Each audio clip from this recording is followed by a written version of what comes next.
Hi, I'm Kelsey Foremost, and this is Find Your Magic.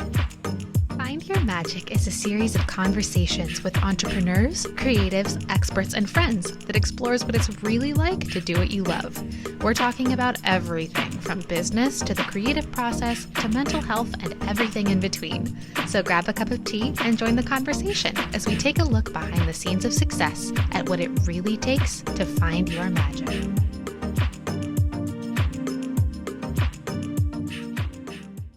Hey everybody, I'm Kelsey Foremost, and I'm here with my friend Julie Hassett. Hi! She is a makeup artist here in LA. She worked with me on a show called Zach and Mia, and we became immediate friends. Yes, we did. So I'm so excited to have her here, not only because she's an incredibly talented creativepreneur, which is my new favorite word. Creativepreneur? Creative entrepreneur. I've never heard that, but I like that. But she also is one of my favorite people to talk to about mental health and staying sane in the hustle and grind that happens when you are trying to make your own creative path. Yeah, it's not an easy thing to do, to try and be an entrepreneur, a creative, especially because I think creatives have so many feelings. We have so many feelings. So many feelings. And when we're not creating, or in the moments where we're feeling like we're not inspired or we're not working, it can be really easy to lose sight of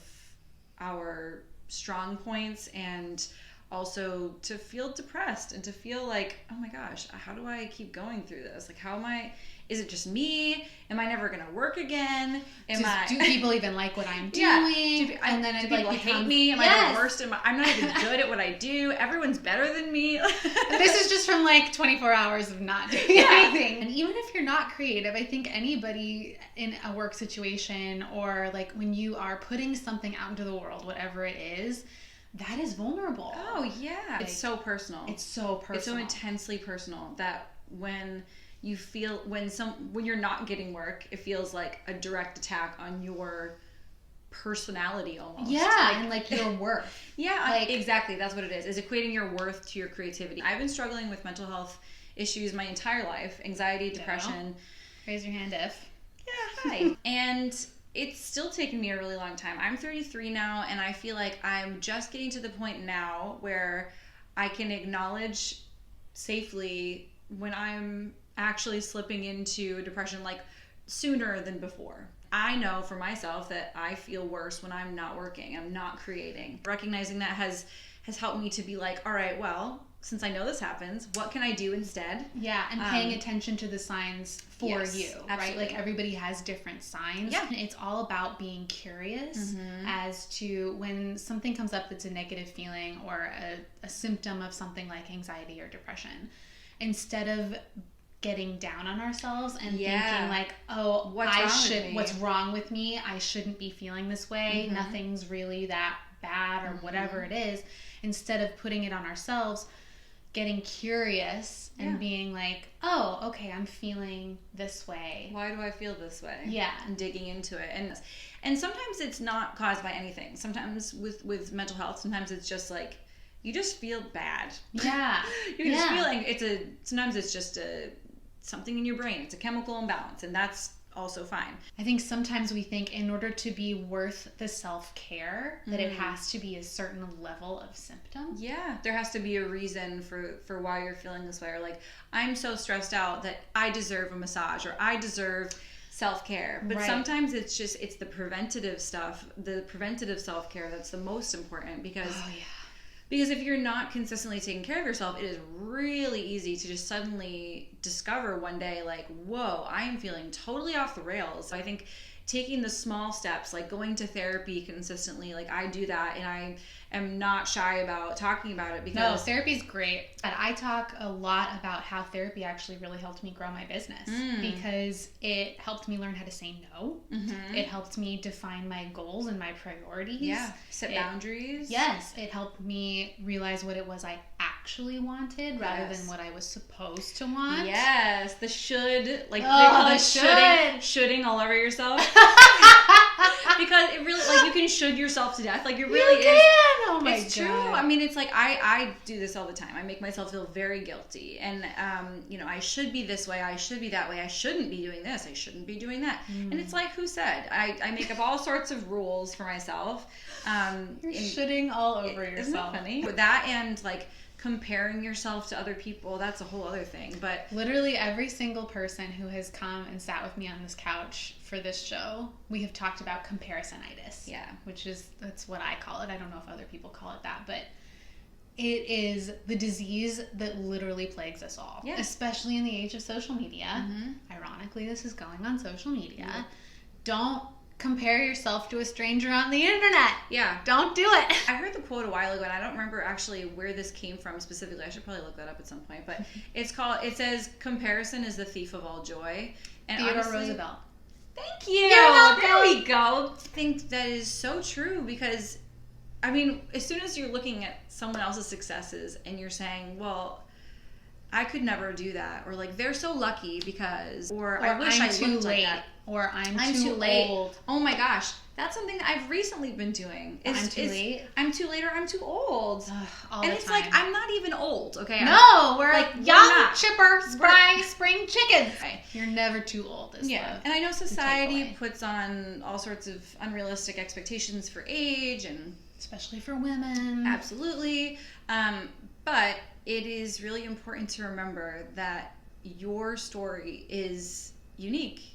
Nobody has a story like you, no matter what it is. Other people can grow and benefit from hearing your story. And so I think it's important to remind ourselves that, like, if we don't go through that hard stuff, if we don't go through our own story at our own time, in our own way, then someone is going to be robbed from that. Makes me tear up because it's so true that I think we shy away from sharing certain facets of ourselves or certain parts of our stories because we think like, oh, this doesn't fit the mold or it doesn't look like what I'm seeing on the internet or whatever it is.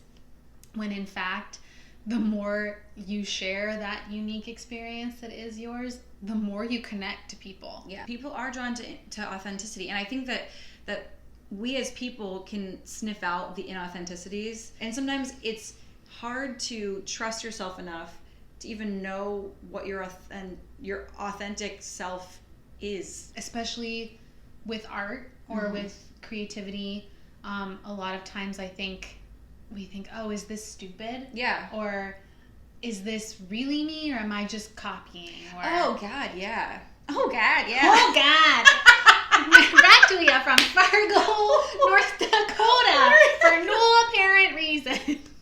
So I would also love to talk about one thing that you do so amazingly well. You always find the best stuff. If ever I'm having a bad day, I just go to Julie's Instagram. That's how I feel about you.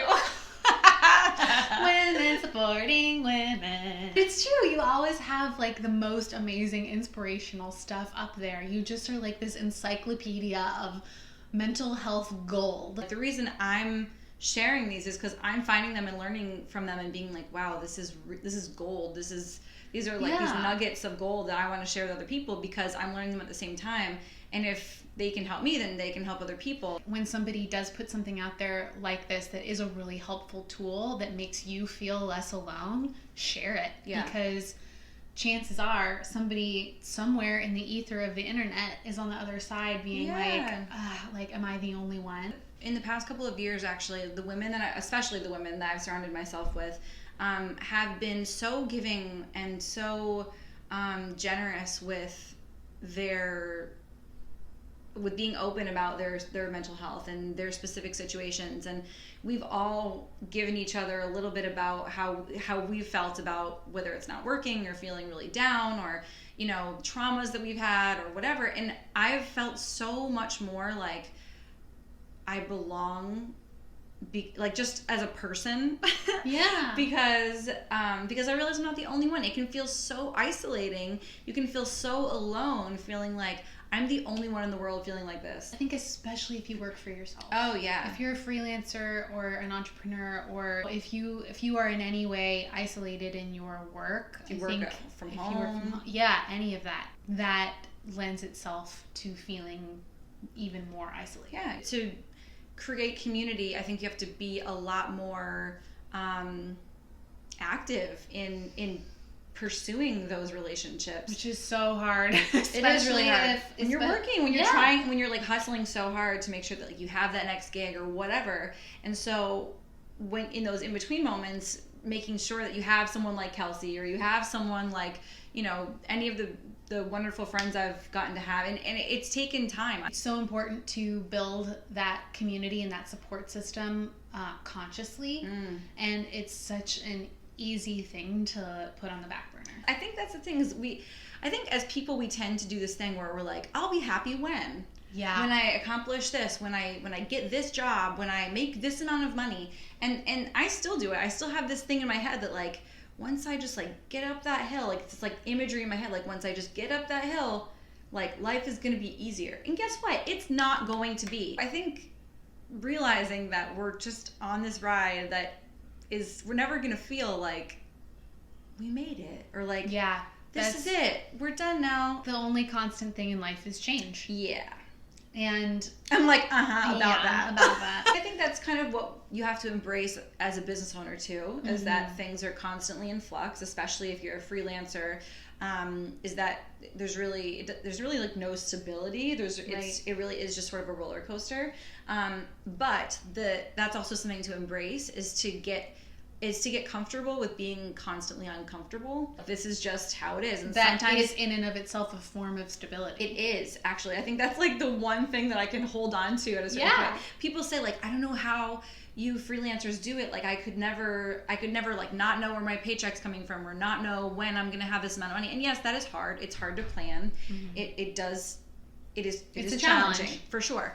But once you get used to it, it's like your brain can get used to just about anything. Yeah. You and know? the world deserves your art. And it deserves whatever it is that you are feeling compelled to share. It's just so important to turn down the noise of I should, turn down the noise of I'm scared this isn't going to work, the fear, and turn down any kind of self-sabotage, because the only thing that matters is you continue to get clear with who you are, what you want, and what you want to share at this particular point in your life. And if that means that you need to go to therapy, or go to yoga, or go climb a mountain, or meditate, or do any of a million things that work for you to make you feel more in touch with yourself, so that you can be creative, so that you can be the best, most authentic self that you can be, then do those things. And you have to make time for those things too. They're not just gonna like, it's not just gonna be like, oh, I guess meditation will happen when it wants to. Like, you've got to carve out the time. It can be such a small act. So I think that that's important to acknowledge too, that like, yes, it could be a grand gesture of like, I'm gonna commit to going on this writing retreat or whatever it is, but it's the small everyday commitments to your creativity and to your self-expression and to your mental health that really make the difference in the long haul. There was a book I read called The Slight Edge by Jeff Olson. And it's really about that, and that's what he calls the slight edge, is those tiny little steps that you take every single day. And I have to admit, like I have really struggled with that, especially in the past couple of years, as I've really gone through a lot of mental health challenges. And so sometimes the slight edge is literally like taking a shower, like making sure that like you are getting up and like going outside, or just like getting out of bed. And sometimes that's not the slight edge, you know what I mean? Sometimes, but it could be the slight edge for you in that moment. Instead of being like, I'm just gonna give in. I'm gonna do that one uncomfortable thing. It's all about learning constantly, keeping that curiosity, and also not getting down on yourself if somebody else's process doesn't work for you. Exactly. Those are just words, and they're just thoughts, and your thoughts are not you. They're just things that you have, but they aren't who you are. That's so true. Like all of these things that we're expressing either to ourselves or out loud, that is a story that we're telling ourselves. Exactly. And that story can be changed. Yep, exactly. And whether it's, turning the story from something of fear and anxiety to something of gratitude, you can't possibly be grateful and like mad or sad or anxious at the same time. It's just like they've a thing actually in your brain done scientifically. Yeah, they've done neuroscientific research. There it is. About that. You cannot feel negativity and gratitude at the same time. Okay, I'll share a personal thing, like a very personal thing. So for my whole life, I've always felt very negative about my self-image, about like my body. I used to get bullied when I was a kid, and so I got called thunder thighs, and I got called, all sorts of things. And kids are delightful. Kids are delightful. And it was really damaging to my self-esteem. And to this day, I still have a negative self-talk in my head about my thighs, and it started so early. And yes, since then, I've gotten, praise about my thighs too, and they're great. Yeah, I love your thighs. Yeah, thanks. And so getting made fun of for that eventually just kind of like made me feel like, well, if I have cellulite, if I have big thighs, like I'm not going to fit into the things that the other girls are fitting into, and so I don't belong, right? That makes me feel like I don't belong. I just have created this negative self-talk. But what I do whenever I'm doing yoga, when I'm sort of at the end of my practice and they're kind of like reflecting on, what your intention is or coming back to your gratitude or whatever, a lot of times what I thank is myself for showing up, and also I'm thankful for my legs, because I'm thankful that like I have legs that can do yoga, that can do these things, like that can move, that can exercise. Some people don't have that, and they still make it work anyway. Like, we have a friend who is an amputee and like is one of the most badass people we know. He wrote the theme song for this show. Yeah, he's so dope. And it's hard to let go. It's really, really hard to let go. But sometimes in those moments, just reminding yourself, I'm grateful for having these legs that allow me to walk and run and move and stretch. And in that moment, I can't feel negative about my body because I'm feeling grateful for it. I think it's good to have those moments of reminding ourselves that we are really grateful to have the things that we have. Yeah. Even if it's not much sometimes, Yeah. It's such a good lesson of whatever your thing is, whatever your favorite negative self-talk subject is, finding a way to reframe it with gratitude. I think that is a beautiful, amazing goal to have, and such a useful tool, and I'm so happy that you shared it. We're all just doing our best. We are. That's the other thing that's really helped me actually, is to realize that like we are not, nobody else has it just all figured out. Like, I used to walk through the world every day feeling like everybody around me knew something I didn't, and I just was left out of some sort of like, what memo did I miss? We're all trying to appear like we have it together because it makes us feel better, but like nobody has it together. And once you actually admit that to other people, it actually feels better. It feels really good. And usually they'll admit it back and be like, oh yeah, I don't know what I'm doing either. And it's like, wow, okay, yeah, we're all just people. We're all humans, just living human lives. Trying to figure it out. Really imperfect and struggling. We're all struggling in some way. We're all struggling in some way, and it's beautiful. Yeah. And here we are. Talking about it. Yeah. Sharing about it. I'm so glad you came and did Thanks this for with having me. I just love you so much. I love you too. This has been another episode of Find Your Magic, and I am so happy that Julie came and sat down with me. You can find all of her information in the show notes below. We will see you next time.